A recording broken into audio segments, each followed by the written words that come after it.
Hello, acts of service? This guy's in love. Freaking fireworks, bro. Yeah, because that's exactly what he wants to hear. This scene made me so happy. Hey guys, it's Nina, and today we're doing this. Please ignore my bangs today because they are just not cooperating. It just wants to part like the freaking Red Sea. So let's get into the show. Is The 9 Lives of Chloe King actually the most underrated supernatural show of the 2010s? You're like a superhero. More like a super freak. No, but it is actually super interesting. It was a drama that aired on ABC Family in 2011, and it's based on a book by Liz Braswell. This book, to be exact. As you can see, it is super thick, it is huge, and it is freaking boring. Not that I don't like long books, I'm an avid reader, but this book, it sucked. And I have this thing where I can't go to the next book until I finish the book that I'm reading, whether or not I'm enjoying it. Luckily, the show is much more interesting, so let's talk about that. The premise centers around Chloe King, a teenage girl who discovers she has supernatural cat-like powers that tie her to an ancient race of people known as the Mai. Despite its intriguing premise, the show was cancelled after just one season, leaving many storylines unresolved. While the show had a lot of potential, it didn't fully explore its narrative, character development, or overarching mythology, which is why it remains a cult favorite for some viewers.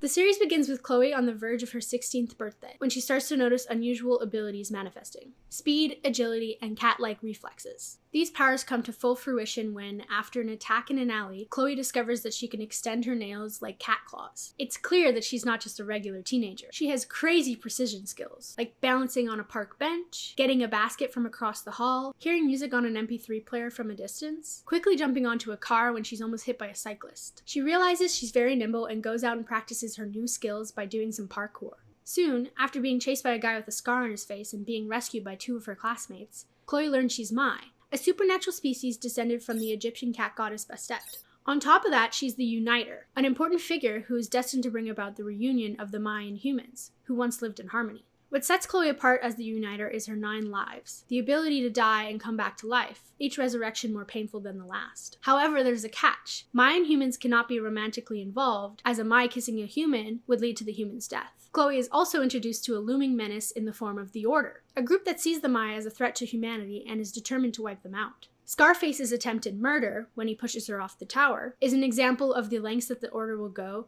to rid the Mai of their precious figurehead. She survives, of course, leaving her with only 8 lives. The concept of Chloe as the Uniter is central to the main plot, as she grapples with the responsibility of her role and what it means for her relationships with Mai and humans. As supernatural stories go, this one is a pretty unique creature to write about. We've heard stories about vampires, witches, or werewolves, but none with the abilities of a cat. The Mai aren't the only supernatural beings in the story, however. There is a rival species known as the jackals, descendants of the Egyptian god Anubis. These jackals have traits reminiscent of canines, and their rivalry with the Mai plays into the larger thematic of cat versus dog, although neither side seems to know why they hate each other.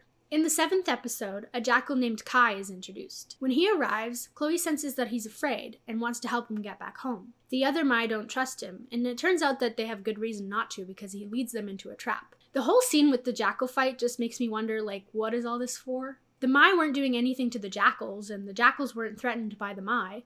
They could have just left each other alone like they seemed to be doing before Chloe showed up. It was kind of a pointless side story, to be honest, but a lot of the show is pointless side quests that don't contribute to the larger arc. In the 4th episode, Chloe discovers another supernatural ability: empathy. She's able to sense the emotions of those around her. This newfound skill introduces a more formulaic, episodic structure to the show, reminiscent of procedural dramas like Monk or iZombie. In iZombie, for example, Liv will eat the brain of her patient, or the person she's doing an autopsy on, and she'll gain their memories and abilities.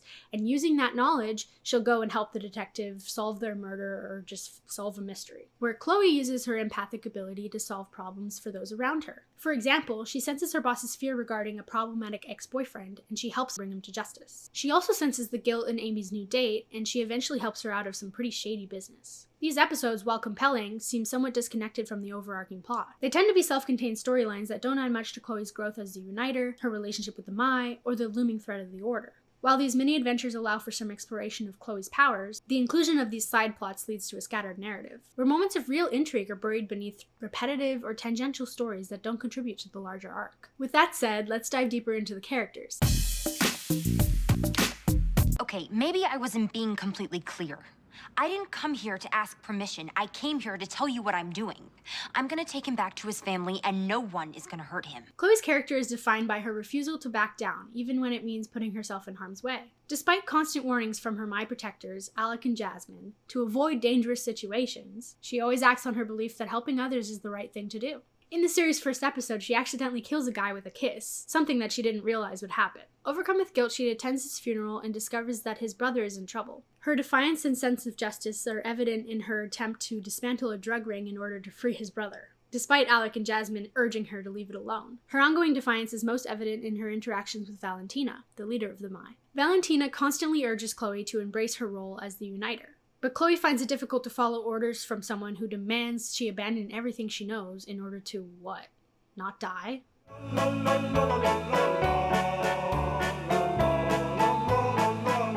Here's what we know. Chloe was adopted from the Ukraine. Her dad left when she was 6 years old for unknown reasons, and he's now seemingly emailing her cryptic messages to trust no one, and she's apparently destined to unite the My and humans. While Valentina treats Chloe as a savior of the My, Chloe resists being reduced to a tool for their cause. While Valentina wants Chloe to survive, her approach seems to require Chloe to forfeit living. This means avoiding both the use of her 9 lives and any real engagement with the My or human worlds, making it impossible for her to carry out her duty as the uniter. This also includes avoiding the Order, which won't just disappear on their own, and so it doesn't make sense to avoid the inevitable conflict resolution between the two. The Order, of course, targets Chloe, and if they're not able to neutralize the threat, Valentina suggests that she goes into hiding to keep her safe. She says, "Then we're gonna take you away and put you into hiding. Your life is no longer your own." How does she expect Chloe not to take things into her own hands in order to avoid being taken away from the only life she's ever known? She didn't ask for this. She has strong bonds with her friends, Amy and Paul, and she's really close with her mother. She even immediately shares her secret with her friends, breaking away from the usual secret identity trope. This reinforces their connection to one another, further reiterating the reason why she might not just want to drop everything and do what Valentina says. In the 3rd episode, the Scarface man is trying to lure her out by getting to her through her friends and family. Valentina tries to keep her in her apartment while the My track him down in order to deal with the problem. But when Scarface calls Chloe and makes it clear that her friends are in danger, she goes to save them. Valentina has the audacity to tell her that, Sooner or later, you're going to have to accept who you are. not if it means leaving her friends in danger. What? What loyalty does she have to the My over her friends? It's ridiculous. There's probably never going to be a time where her position as the uniter is going to trump rescuing her friends. As the series progresses, Chloe grows into her role as the uniter and stands her ground against Valentina's expectations. In episode 4, after she saves her boss from a dangerous ex-boyfriend, Chloe asserts to Valentina that, I know I might not be the kind of uniter you were hoping for, but this is the one you've got. and in the 5th episode, 2 sisters from the South American My Pride try to use her to further their goal of My supremacy. They believe that the My are superior to humans and they shouldn't be hiding in the shadows. They want Chloe to release the My from hiding and make it so that humans are beneath them. One of the sisters even continuously seduces men and kills them by kissing them. They're shocked when Chloe doesn't feel the same way, and they even say that Chloe Can't really be the uniter. and The true uniter would understand that humans are worthless. but it's like, it's in the name, isn't it? She's the uniter. She's meant to unite the humans and My, not shit all over them and act superior. And later in the episode, when one of the sisters ends up dying while fighting with Chloe and Jasmine, Chloe questions her role as a peacemaker considering she's fighting with her own kind. Jasmine responds, You have to understand, whoever controls the uniter controls the fate of the My. and Chloe with renewed confidence says, No one controls me. This defining moment shows her determination to define her role on her terms. In the episode with the jackal, when everyone is telling her not to trust him, she follows her own instincts, and even makes a great point about how her position is meant to be that of someone who brings change and unites warring species. I'm the uniter, and I think it's time I started doing just that. Chloe's greatest strength lies in her confidence and her unwillingness to be pushed around. When Amy starts giving her the cold shoulder over the fact that she has less time for her now that she's dealing with all the bullshit, Chloe refuses to accept being mistreated. No, I'm not gonna say it.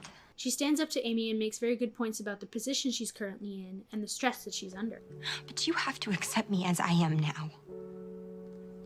Faults, claws, and all. If you can't, I get it. Not happy, but I get it. As main characters go, she's very likable for that fact alone. She doesn't frustratingly take it on the chin. She's not a pushover. She doesn't accept the world as it is, but strives to change it. I only wish we could have learned more about her history and how she came to be here. Chloe, you're home. I called you like 100 bajillion times. It's okay, I'm fine. Not about you. Amy is one of Chloe's best friends, played by Grace Phipps from Teen Beach Movie. She's supportive, but her impulsive nature often leads her into trouble. In the first episode, Scarface steals Paul and keeps him hostage in a warehouse. Amy drives Chloe over, and without knowing the situation, she says, You can't go in there alone. I mean, I'm not saying I want to go in there with you, but you can't go in there alone. But when Alek and Jasmine show up, she says, Wait, don't leave me here! She runs in and distracts Chloe, causing her to be thrown by Scarface. And in episode 6, she starts dating a guy named Jonah who's involved in some shady poker games. She asks to join him once, wanting to live a little, but it turns out he's using X-ray glasses, and the men running the games catch on. She just wanted a bit more adventure, but now she's in trouble and calls on her friends to come rescue her. Despite her flaws, Amy's loyalty to Chloe is unwavering. She can be naive and impulsive, but her heart is always in the right place. We also learn that Amy can sing and has 2 dads, but the show doesn't delve any deeper into her personal background. Mind control. What? Maybe that's one of your powers. That would be amazing. You know, you can make anyone do anything, like your mom. Do not make me do anything stupid. Like you need help. Paul is Chloe's other best friend, a comic book geek who provides comic relief throughout the series. Though he's clueless in romance, his vast knowledge of comics and movies often helps Chloe in unexpected ways. Hey, do you have night vision? I bet you do. All cats can see in the dark. Quick question. How are we at seeing in the dark? Hey! Chloe, look out!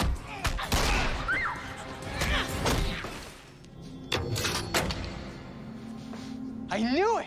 His personality shines through in moments like when he expresses interest in going to the My Lair. Dude, you gotta hook me up. Can I go too? Go where?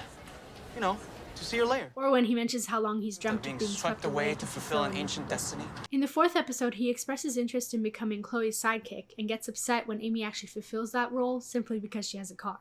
That's what we've been trying to. He doesn't have a car. And in the 6th, after Chloe senses Jonah's guilt, he gets excited and asks her if she got an empathy hit. You just got an empathy hit off of him, didn't you?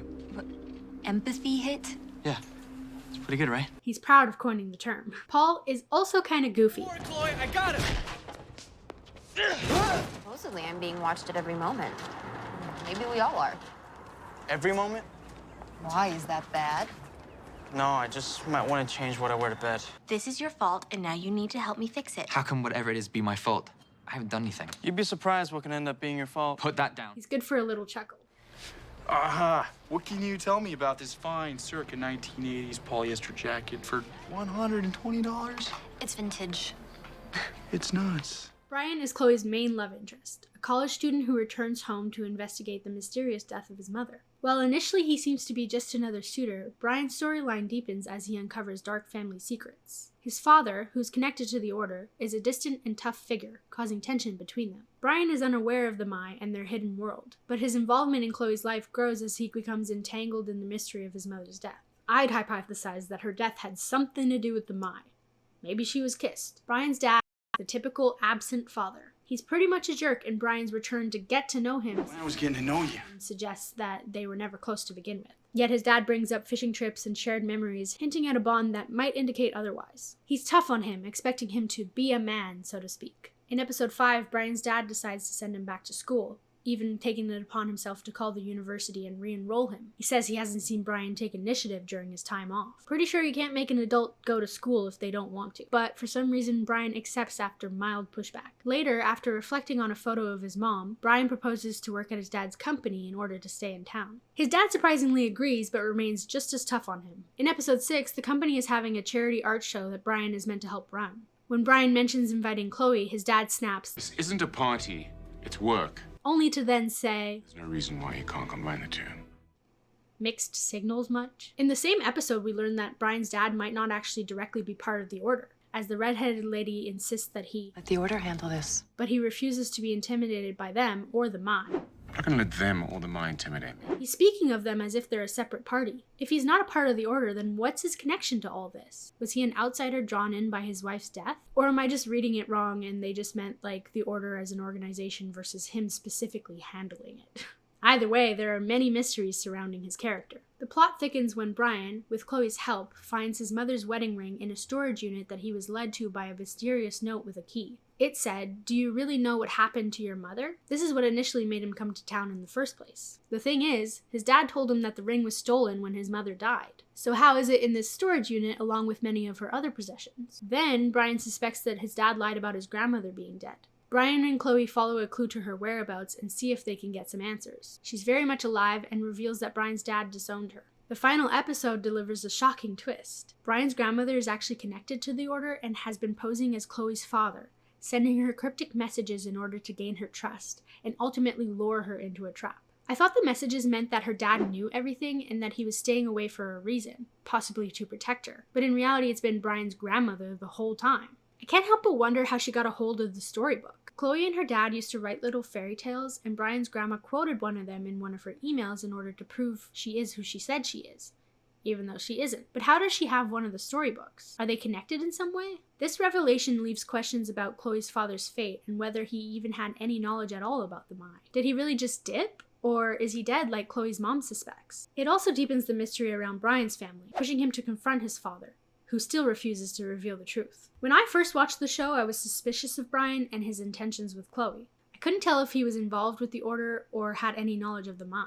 But it turns out that he genuinely likes her and he was unaware of the chaos unfolding around him. Chloe, too, was in the dark. She had no idea that Brian's dad was behind sending Scarface after her. In the final episode, we see his dad having dinner with her mom, and then he takes her to a second location. But that's all we get. Lots of cliffhangers. The biggest one for me? Who sent Brian the note? We'll never know. You have to learn to control your gifts. It might mean the difference between life and, well, for you, losing another. Is this your long-winded, slightly frightening way of saying that I have training again tonight? Jasmine will pick you up after work. Can't wait. Has anyone ever told you that you're a close talker? Just you. Alek, Chloe's secondary love interest, is a Mai with a cocky exterior that hides his vulnerability. He was also adopted, but from London. His biological parents died in a Mai massacre. He's assigned to protect Chloe, but his overprotectiveness often borders on intrusive. In episode 3, he literally climbs into Chloe's bedroom window like he's Edward Cullen and then proposes sex like a creepy creeper. I can help you relax. No? Well, don't say I didn't offer. What do you want? I thought I just made that fairly clear. He's also Ugly. Well, okay, no, I don't think... He's also, in general, defined by his intensity. In the second episode, Amy gives him the classic best friend warning. Look, I just want to let you know that if anything happens to Chloe, you are answering to me. In response, he grabs her and slams her against the lockers, which is unnecessarily forceful and completely unwarranted. She was just being protective of her friend. And, in his creepy creeper fashion, he leans in to kiss her after she asks him whether it's true that Mais actually kill humans if they kiss. In the same episode, Chloe hears someone on her roof. And not knowing that Alek and Jasmine keep a watch over her, she assumes that it's someone who wants to hurt her. She goes out to try to catch the guy, but it turns out that it's just Alek. He says, I could have killed you. Do you really want to die again? Don't be so careless with your lives. He's the one stalking her under the guise of keeping watch over her without even having the decency to inform her of it. And later, when Chloe is following Gabriel, the brother of the guy she accidentally killed, he tries to stop her and comes off irritating and excessively cautious. She's not fragile, she has 9 lives. If anything, help her in her kindness. Overall, he's cocky, arrogant, and forward, but beneath it all, he's sweet and thoughtful. He genuinely cares. You know you have to come see us tonight, right? Trust me, it'll make your life and mine a lot easier. If you don't come to her, my mom will definitely come to you, and nobody wants that. Wait. Your mom? She's the leader of the Mai? Jasmine is Alek's cousin and a loyal member of the Mai. She is raised under the strict expectations of her mother, Valentina, the leader of their pride. She is deeply indoctrinated into the Mai culture and struggles with the balance between her duty to the Mai and her desire to live a normal life. Her mother is hypercritical of her and an absentee as well. My mom went away once for 3 months and called twice. In episode 7, Alek was supposed to contact Valentina when they got to the Jackal's den in order to take them down. He didn't because he had faith in Chloe, but like I said, they ended up in a trap. For some reason, Jasmine takes the fall for Alek, even though he would have received a less cruel response from Valentina.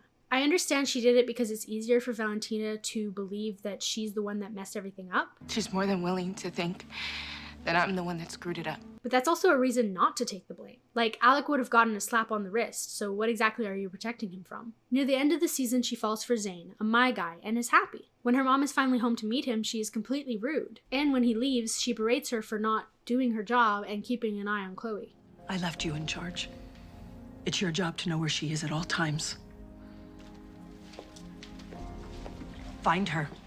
Now. She doesn't allow her to have a normal teenage life. She eventually tries to stand up to her, but is shut down. This is why it's clear she doesn't fully understand what it's like to have normal friendships, and she deeply craves them. In the 4th episode, she's meant to be training Chloe to fight, but Chloe easily convinces her to pretend like they did and just have ice cream and hang out instead. And then in the episode with the 2 My sisters, despite being suspicious of them, she's happy to be invited to go out and do something teenagery. Later in the episode, Chloe actually asks her why she doesn't have many friends, and Jasmine admits it's hard to get close to people, especially when you can't share so much of who you are. She even had a close relationship with someone in her building, but she had to break it off because he's human. Chloe asks her why they couldn't remain friends, and Jasmine replies, "Can't be friends with somebody you're in love with." This is why I'm so happy for her when she starts seeing Zane. She finally gets to be with someone that she can truly connect with. Amai. She even asks Chloe for help picking out clothes for their date, but later discovers that he's working for the Order, leading to heartbreak. She deserves so much more. I don't understand his motivations either. Like, why is he working against his own kind? They're never fully explored or resolved. He ends up poisoning her mom, and when Jasmine gets home and finds her catatonic, he attacks her as well and ultimately ends up stabbing her. The season ends with both Jasmine and her mom lying on the ground, dying in front of each other. It's honestly heartbreaking. She might be the uniter, but she doesn't yet understand the world that we live in. The jackals must all be destroyed. Valentina is the leader of the Mai in the region and a cold and calculating figure.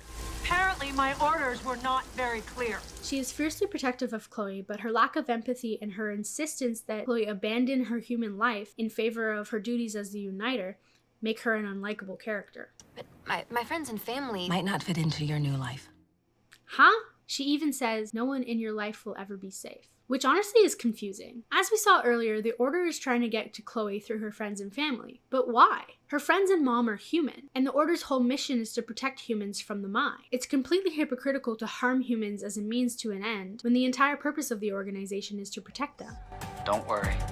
Soon they'll all be dead. And also, what makes Valentina think that Chloe's just down to go all into this uniter business? She's not making it all that enticing. Like, maybe if she had known from birth that this was her destiny, she'd feel some kind of obligation. But as it is, there's just this stern lady telling her that this is what you are now and you need to let go of everything that you were before because I said so. Okay, how about no? In the episode where Chloe discovers her empathic powers, she goes to Valentina for guidance after almost channeling the intense rage from her boss's ex into nearly killing him. Valentina's response? Perhaps you should limit your contact with humans. Yeah, that'll do it. You know there are nearly 7 billion of them, right? Valentina also seems to know Brian's dad, even though he has no idea who she is, which is strange because he seems to know a lot about Chloe. You'd think he'd recognize the leader of the Mai beneath her. I also don't understand Valentina's motivations for threatening him and his son. If she knew about his involvement with Chloe's attempted assassination, why didn't she act sooner? And why is she just letting him go with a warning? There are just too many disconnected dots. And I'm still so confused about Brian's dad's role. Does he have anything to do with the Order? Or is he just some scorned widow? He obviously knows about the Order and his or his wife's mother is involved, but he's clearly not privy to anything going on between her and the redheaded lady. Who are these people playing with the teenager's life? Paul and I made out. What? When? Last night. I mean, at first it was just sort of like a, oh, here we are on the dance floor. What are we gonna do now sort of thing. But then, not so much. You and Paul. I know! Chloe and Amy are the epitome of best friends. Supportive, loyal, and occasionally at odds like any close friendship. They often disagree, but these moments usually bring them closer together. Amy's the type of friend who knows when to push Chloe forward, and sometimes when to take action on her behalf, like when Chloe is too nervous to message boys, or too scared to deal with the calls from a dead person's number. Amy is also protective of Chloe, as seen in both the confrontation with Alek in the 2nd episode, and their battle with Scarface in episode 1, where Amy, without hesitation, declares, "Stay away from my friend!" She's also able to reflect on her behavior and apologize when she sees things from Chloe's perspective. And Chloe is able to sense when something's off with Amy, without even using her empathic ability. They're a typical, really close friendship. While Amy's protection and nurturing tendencies are clear, her friendship with Chloe also goes through some challenges. As Chloe gets sucked deeper into the mysterious world of the Mai, her behavior becomes more unpredictable, and Amy begins to notice the shift. In the 3rd episode, Amy is meant to perform a song at an open mic night.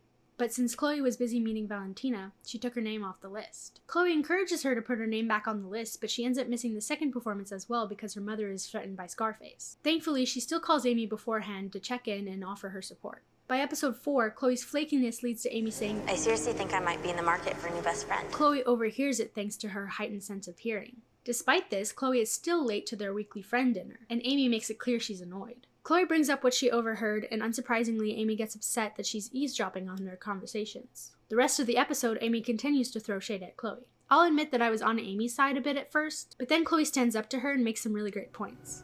And the next time you get jealous of the time I spend with Alek and Jasmine, try and remember that I'm only doing it so I don't have to die again. When Amy comes to the same conclusion, she apologizes and sincerely seems to have reflected on what Chloe said. Still, it's clear that Chloe's new life is affecting their once strong connection. And there are moments when Chloe's secrets, like not sharing the emails from her dad, further complicate things. Chloe's mom finds out about the emails and then she mentions them to Amy. Amy has no idea what she's talking about. Even I was under the impression that Amy knew everything that was going on in Chloe's life. Amy doesn't always understand Chloe's choices, but they're still there for each other in the end. Anyway, speaking of Chloe's mom... You're not planning on going anywhere, are you? Nope, no such luck. I think you're stuck with me. Me too, you. So is everything really okay with you, kiddo? Nothing that curling up with my mom won't make better. Chloe's relationship with her mom is central to her character's development. The two share a close bond, especially since her dad left when she was 6. After she turns 16, Chloe's behavior starts to change. Her mom, unaware of the supernatural struggles that Chloe is facing, only sees a teenage girl going through guys like bananas. For instance, in episode 2, Chloe's mom learns about Xavier, who happens to be Chloe's first kiss. And despite not knowing the full truth, the fact that she killed him, she supports Chloe attending the funeral. Chloe also tells her mom about her flirtationship with Brian. And in the 3rd episode, she catches Alek in her bedroom. Her mom is not happy about that one. Later in the same episode, she goes to Alek and Jasmine's apartment, telling her mom she's visiting a new friend. She accidentally lets it slip that Alek lives there too, and her mom gets slightly upset that she didn't mention she was going to see a boy. I was asking myself why Chloe didn't back down when her mom kept insisting that she was going to see Alek. Chloe, I thought we didn't lie to each other. I'm sorry. Because, she really wasn't. She was going to hang out with Jasmine. Maybe it was just easier to let her believe that that's what was going on. Later, when Chloe's secrecy deepens, especially around the Order and the Mai, her mom grows concerned. After Chloe getting in trouble with the police for helping a woman who seemed to be being purse snatched, her mom starts snooping around and uncovers Chloe's secret emails with her dad. This happens after Chloe had already suggested to her mom that she have him declared dead. Her mom understandably gets upset. And Chloe not only plays the victim, but acts as though keeping this from her wasn't even that big of a deal. I'm definitely on the mom's side here, especially considering that Chloe was pushing for her mom to declare him dead, even though she was pretty sure he wasn't. It's one thing to keep the emails secret, but suggesting her mom say he's dead when she's certain he isn't? Bruh. Despite their clashes, Chloe and her mom have a great, open and honest relationship. Chloe even encourages her mom to pursue a relationship with a man that she met at work, and her mom is always there to listen and offer solid advice. Chloe has just been keeping secrets more since she discovered she's Mai. They still have the typical teen-parent moments where they don't see eye to eye. Now, moving on to the more romantic storylines. But I was supposed to sing to her. It's sort of what I planned. So sing to me instead. I'll be right here. It'll just be the two of us. Amy and Paul's relationship is playful but on again, off again. They become a couple in episode 1 after making out at Chloe's birthday celebrations, but their relationship is soon interrupted by drama. Initially, it doesn't even last one episode because Amy thinks that she gets stood up. In reality, Paul was kidnapped by Scarface, and when they rescue him, she immediately runs in and kisses him, almost getting them slashed by a ninja star. Their relationship, although cute, feels a little random to me. There is no lead up, but it's also not established from the get-go. Having them get together in the first episode without showing us their personalities and compatibility yet feels very jarring and out of the blue. However, their relationship becomes more understandable as the season progresses. In episode 3, when Amy takes her name off the singing list, Paul tells Chloe, and Amy jokingly says, "I'm breaking up with you." After Chloe convinces her to sign up again, Amy adds, "And we're getting back together. Just so I can break up with you again." Despite their playful bickering, Paul is incredibly supportive of Amy. When Chloe can't make it to the open mic night, Paul still encourages Amy to go on stage and to sing to him instead. He's even moved to tears by her performance. Or at least it looks that way until he admits that he stabbed himself in the leg with a fork in order not to laugh and to make sure everything was perfect. What a good way to ruin a moment, but at least Amy appreciates it. How could I be mad?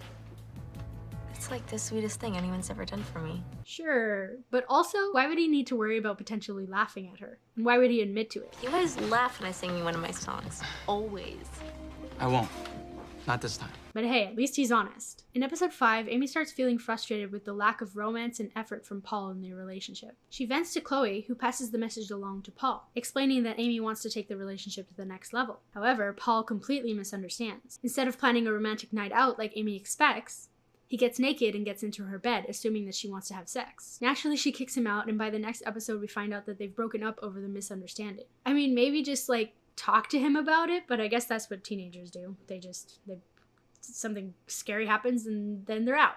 In the following episode, Amy starts to see Jonah and eventually needs to be bailed out of the poker situation. She calls Chloe, but when she doesn't pick up, Amy turns to Paul for help. When they arrive, Amy runs straight past Chloe and into Paul's arms. Surprisingly, I'm unsure if they actually get back together though, because in the next episode, Amy talks about wanting to kiss the jackal. We're brought back around at the final episode though when Paul wins Amy a frog keychain at the carnival. Alek jokingly suggests maybe if you kiss it, it'll turn into a prince. And Amy responds with, I already have a prince. It's a sweet moment, but honestly it feels a bit juvenile for my taste. While their relationship has its cute moments, it still feels like they're navigating a lot of immaturity, especially compared to the more developed dynamics of the other relationships. You called me, but you didn't leave a message. I'll give you either A, I panicked, or B, I just really wanted to hear your voice on your message. I kind of like both options. Chloe's forbidden relationship with Brian is one of the most emotionally charged storylines of the whole season. They're technically not allowed to be together because she's Mai and he's human. They meet in the shop where Chloe works when he comes in to buy a hat. Surprisingly, he gets a cat hat. Chloe gets instantly smitten and stumbles over her words. But Brian is pretty chill. The next time they meet, Brian skips over the small talk and asks her to go on a coffee date. During their date, he notices her nails when she grabs his arm trying to avoid a dog that's barking at her. He doesn't think any more of it, and then he asks her for a second date. In the second episode, he comes back into the shop, all flirtatious, to follow up on the second date. By this point, Chloe already knows that she can't be with a human, but she doesn't even appear even slightly concerned, even though she's already killed one guy. On this date, Chloe again starts word vomiting, while Brian just stares at her, clearly entranced. He tells her, All I can think about is kissing you.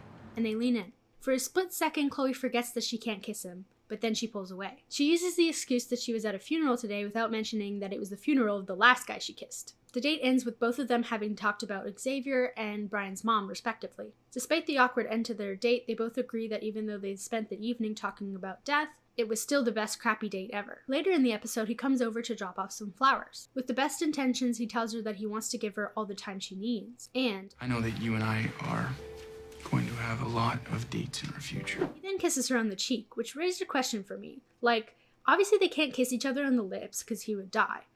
He kisses her on the cheek and he's fine, but what if, like, a Mai kissed him on the cheek? Would he die then? Like, what exactly are the rules? Anyway, Chloe bumps into him in the coffee shop next to her work in the third episode, and he asks her out again. She accepts, even though that she knows that their relationship can't go very far, and she continues to accept his invitations without hesitation. But when he comes back to confirm plans, she finally lets him down easy and says that they probably should just be friends. And that should be the end of it, right? Nope. He genuinely takes her up on the offer to be friends because he doesn't have a lot of friends in the town. In the fourth episode, they go on a friend picnic. Yeah, that's not romantic at all. And they talk more about his mom and the mystery note and key. In the fifth episode, he calls her up and flirts with her about their bowling hangout. It was a mental game. 90% of bowling is having your head in the right place. And where was yours? Watching you.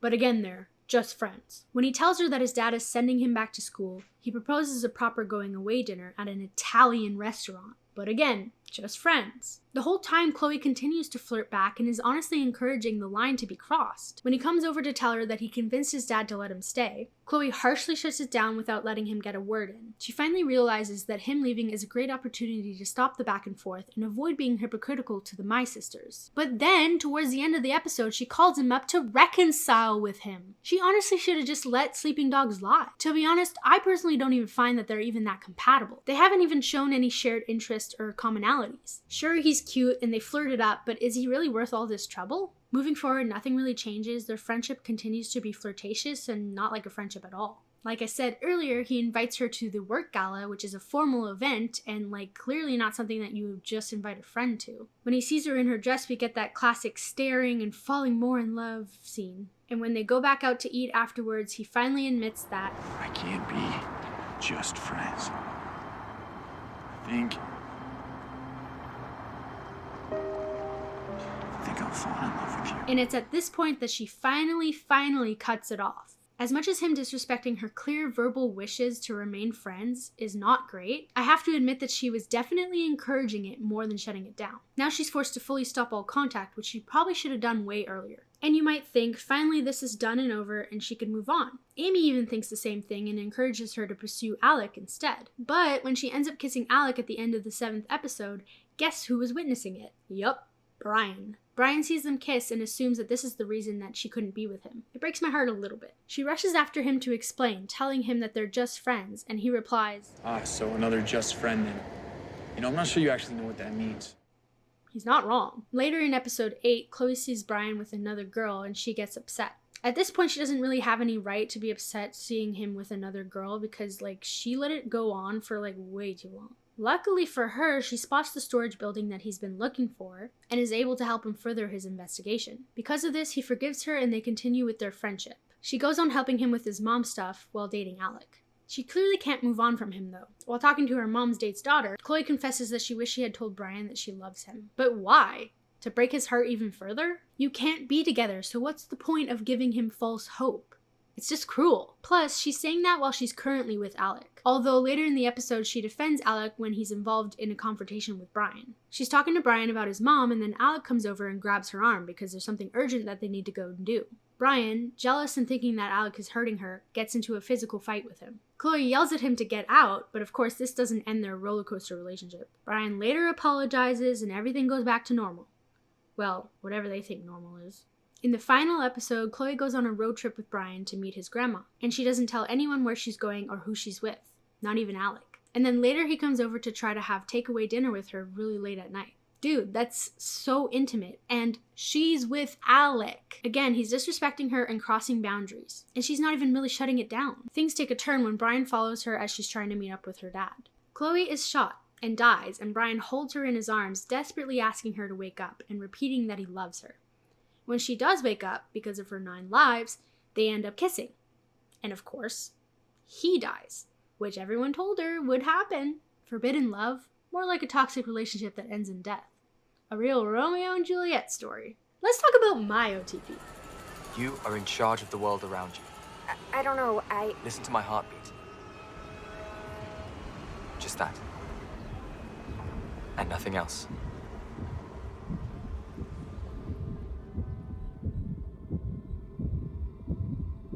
Did it work?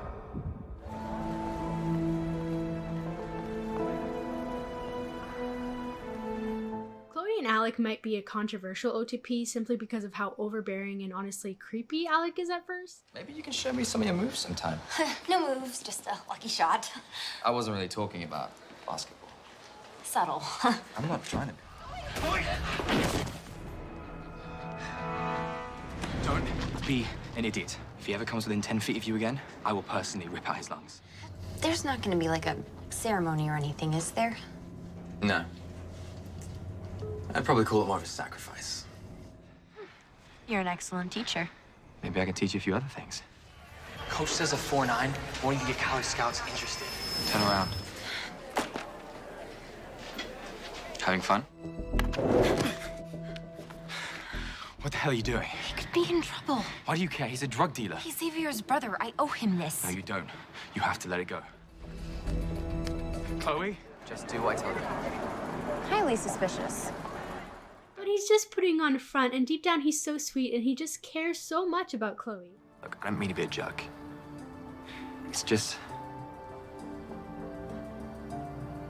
I'm worried about you. I honestly love their banter and push and pull dynamic. Right from the start, he appears jealous of Brian, and his concern goes beyond the fact that Brian is human. In the second episode, we see Alek spying on Chloe and Amy talking about Brian, and he expresses his concern to Paul. He then proceeds to spy on them on their date. And in episode 6, when he's training her to fight, Alek is blatantly jealous and becomes overly angry when Chloe mentions that Brian is staying and that she's going to continue being his friend. Alek, what the hell? You never know when you're going to be sucker punched. Best be prepared. Alek starts seeing another My Girl, presumably to get over Chloe, and Chloe actually seems a bit jealous. When she goes over to apologize for thinking he was hypocritically with a human, she also asks him to give her the night alone with Brian without him watching over them. He agrees, and when she walks away, he looks at her with very sad eyes. Even though he said he'll give her privacy, Alek can't help but watch over her anyway. This is the episode where Amy needs help at the sketchy poker game, and so Chloe leaves the gala early. When Amy says, "I'm so sorry I ruined your date," Alek immediately replies, These things happen. way too smitten about it. When he learns that she finally broke up with Brian, he can't contain his smile. This is when Amy learns that Alek actually likes Chloe and starts to be on board with them dating. Amy encourages Chloe to consider Alek as more than just a friend. While they're discussing it, Alek is eavesdropping. At the end of the episode, after contemplating everything, Alek shows up at her house and... We belong together.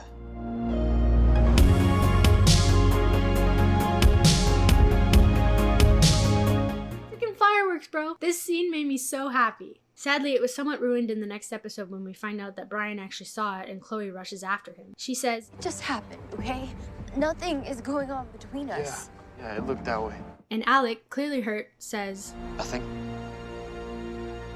That wasn't nothing. "This girl is just a heartbreaker." After this, he goes back to being a closed-off jerk until he rescues her and her mom from home invaders. He points out that in a time of crisis that he's the one that she contacts. They reconcile, but she's still holding back with him. I'm just not ready for it to mean as much as I think you want it to mean. They start tentatively dating and taking it slowly. But Alek's jealousy flares up again when she sees him talking to Brian, and again later when he sees the photos of Chloe and Brian that Zane took. Despite this and his intensity toward her, he can also be really sweet and caring. In the third episode, Chloe asks Alek to keep an eye on her mom while the Mai are dealing with Scarface. He initially mentions that the other Mai say that it's under control, but he agrees anyway. When she comes home later that night, she finds Alek still at the front of her house. She says, "You've been here the whole time?" Of course. You asked me to. That got me right here. In the fourth episode, Jasmine and Alek are training Chloe on rooftops, and they think that she might be ready to jump from one rooftop to another. When she doesn't quite make it across, Alek saves her from falling. At the end of the same episode, she tries again, and this time she jumps with confidence. You can see on Alek's face just how scared and concerned he is, revealing his deeper feelings. And when they walk into a trap at the jackal den, Alek puts himself in harm's way to protect her. He taunts the head jackal to take attention away from Chloe, and gets beaten up in the process. When Chloe asks him why he did it, he replies, If anything had happened to you, if you had... I couldn't live with myself. In the 9th episode, Chloe's mom's boyfriend's daughter goes missing. Chloe manages to track her down in a chat room and meet up with her, discovering that the girl ran away to be with an older man. When the daughter spots her dad approaching, she panics and jumps into the car with the man. Alek, having been watching from a distance, immediately goes after the car. Later, he shows up with items that he retrieved from the man's car. When Chloe asks him how he managed to find it, he responds, I ran. I could tell it was important to you. Hello, acts of service? This guy's in love. When they officially start dating, they go to a carnival and he wins her a lion stuffy. And in an attempt to start over like she asked, he leaves her flowers on her desk. He confesses he stole them from the neighbor's yard, and instead of being put off, Chloe chuckles, finding his actions more charming than problematic. This moment shows how much her feelings for Alek have shifted. She's starting to embrace his quirky, bold nature. Then her mom pops into the room, and Alek hides between the bed and the nightstand. Her mom notices the flowers and comments on them being sweet. He reacts like his cocky self, but when she adds that she wasn't initially a fan, his expression flips. He also jokingly begins to read some of Chloe's diary. It's a lighthearted scene showing Alek's playful side. The juxtaposition between his charming, witty humor and Brian's simple sweetness makes me like Alek more. He's funny, endearing, and genuinely cares about Chloe. Who could resist that? Apparently Chloe can. Chloe's decision to go on a road trip with Brian without telling anyone, especially Alek, is frustrating. She clearly downplays the betrayal of it all when Alek calls her, almost acting like it's no big deal.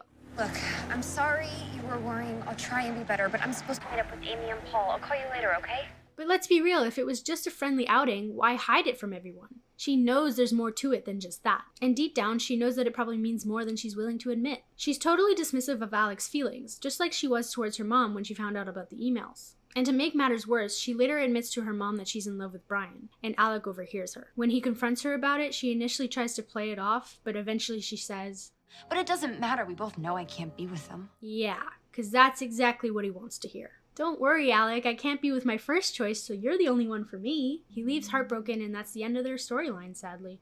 I can't believe she chooses Brian over Alek. Alek was the best of both worlds. Sure, Brian was sweet and cute, but did he have that charming edge? Did he see how amazing she was and believe in her? Was he my? Listen, if you don't want him, I'll take him.